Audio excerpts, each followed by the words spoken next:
Pia, good morning. Narito tayo sa Nemesio Yabut Elementary School dito sa Makati at naidala na yung mga balota rito sa mga individual na mga voting precinct. As early as 2 a.m. yan ang dinala rito ng COMELEC. At dito mismo sa voting precinct sa ating tabi, dito inaasahan din na boboto ang incumbent Makati Mayor and Senatorial candidate na si Abigail Binay. Humigit kumulang 19,000 ang populasyon na boboto rito sa paaralan. Sakop na yan ng Barangay Guadalupe Nuevo at Barangay Pinagkaisa. At ito ang unang national and local elections matapos mabawasan ang populasyon ng Makati. Noong 2022 kasi ay nawala ng 10 barangay ang ikalawang distrito ng Makati matapos panigan ng Korte Suprema ang paglipat ng Fort Bonifacio at ng mga EMBO o mga enlisted men's barrio sa lungsod ng Taguig. Sa pagka-alkalde naman, 3 kandidato ang magkakatunggali. At sa mga oras na ito ay all systems go na rito sa Makati. Makita ninyo sa ating likuran, ito yung balota. Andito na rin yung ACM, kakadala lang yung automated counting machine at nakahanda na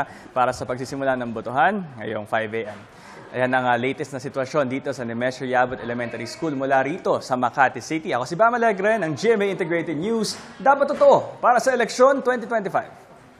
Bam, kamusta naman yung lagay ng panahon dyan sa Makati? Dahil kanina nabanggit ni Bea sa Caloocan, medyo lumalakas ng bahagyang ulan sa paligid. Yan. Dito sa paligid natin, fair pa naman. Wala pa tayong nararanasang pag-ulan. Medyo maalinsangan lang. Oh. Kita mo, pinapawisan na ako. Maalinsangan. Madaling araw, pero maalinsangan na. So, inexpected din nila na baka ganun din yung sitwasyon. O baka kasi, baka umulan din maya-maya. Kaya medyo mainit-init na rin yung pakiramdam dito sa mismong paaralan. Pero Bam, ay yung mga pupunta dyan, halimbawa nga bumuhos ang ulan, sakaling bumuhos ang ulan, may mga masisilungan naman, hindi naman sila mahihirapan pagpasok sa polling centers?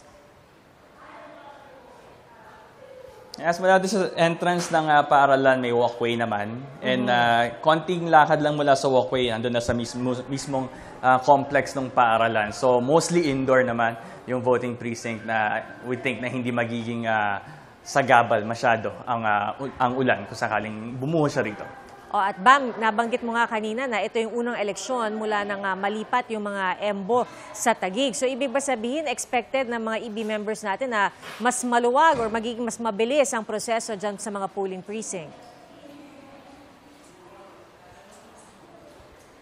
Since mas kaunti yung expected na voting population, nakita rin natin yung individual nga ng mga voting precincts, no? Hindi rin ganun karami.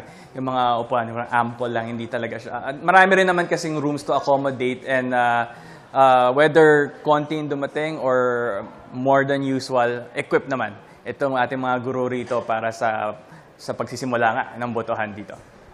Alright, maraming salamat sa iyo, Bam Alegre.